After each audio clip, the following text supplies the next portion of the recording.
Hello दोस्तों, आप सभी का स्वागत है हमारे यूट्यूब चैनल कविंदर भैया पर। आज के इस वीडियो में कक्षा 8 के प्रज्ञा हिंदी यूपी बोर्ड के पाठ 20 को पढ़ेंगे। पाठ का नाम है झांसी की रानी। इस पाठ के सारांश को या सार को इस वीडियो में पढ़ेंगे। सारांश से पहले पाठ में कुछ शब्दार्थ आए हुए हैं, जैसे कि पहला शब्द है नवाकर। इसका अर्थ होता है झुकाकर। विधर्मी शब्द का अर्थ होता है स्वधर्म के विपरीत आचरण करने वाला। भासमान का अर्थ होता है प्रकाशित। कंठा का अर्थ होता है बड़े मनकों की माला जो गले से सटी रहती है। हुजर शब्द का अर्थ होता है अश्वारोही या घोड़सवार। चलिए पाठ के सार को पढ़ते हैं। अंग्रेजों का बिगुल रानी के कान में सुनाई दिया। तोपों का धड़ाका हुआ। सूर्य निकल चुका था। रानी ने रामचंद्र देशमुख को आदेश दिया, दामोदर को मेरे पेट पर बांधो, इसको सुरक्षित दक्षिण पहुंचा देना। ध्यान रखना अंग्रेज सैनिक मेरे देह को न छू पाए।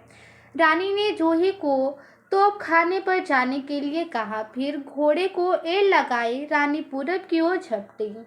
रानी के रण कौशल के मारे अंग्रेज जनरल थर्रा गए।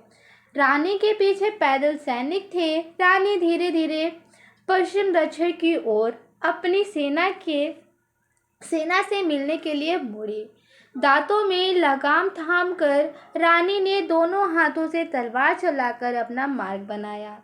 दक्षिण पश्चिम की ओर सोन रेखा नाला था। मुंदर रानी के साथ थे और रघुनाथ सिंह, रामचंद्र देशमुख और 20-25 लाल कुर्ते सवार रानी को घेरे थे।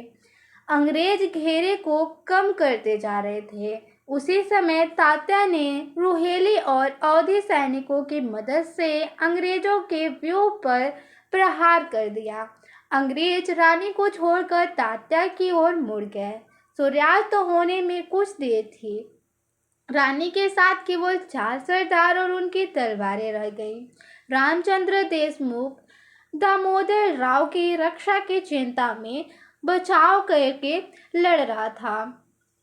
आगे है, रानी ने देशमुख की सहायता के लिए मुंदर की ओर इशारा किया और स्वयं एक संगीन बरदारों को मारकर आगे बढ़ी। 8-10 गोरे सवार रानी के पीछे थे। रानी ने कहा, मेरे शरीर को अंग्रेज न छुए पाए। गुल मोहम्मद ने समझ लिया।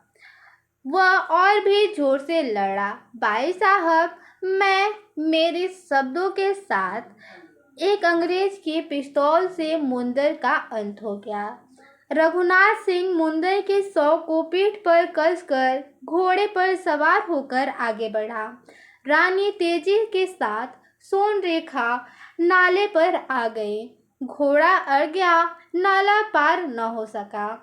अंग्रेज सवार आ पहुंचे। एक गोरे की गोली रानी के बाएं जांघ में पड़ी और रानी ने आगे बढ़ने के लिए एक पैर से एड़ लगाई। घोड़ा अड़ा रहा और दोनों पैरों से खड़ा हो गया। रानी को पीछे खिसकना पड़ा।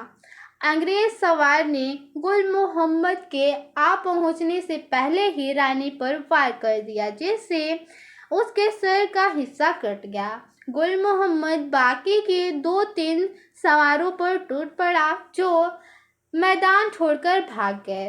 रामचंद्र देशमुख ने घोड़े से गिरती रानी को संभाला। दामोदर राव अपनी माता को घायल अवस्था में देखकर रोने लगा। वे रानी के देह को अंग्रेजों से बचाने के लिए तेज रफ्तार से बाबा गंगादास की कुटी में पहुंच गए।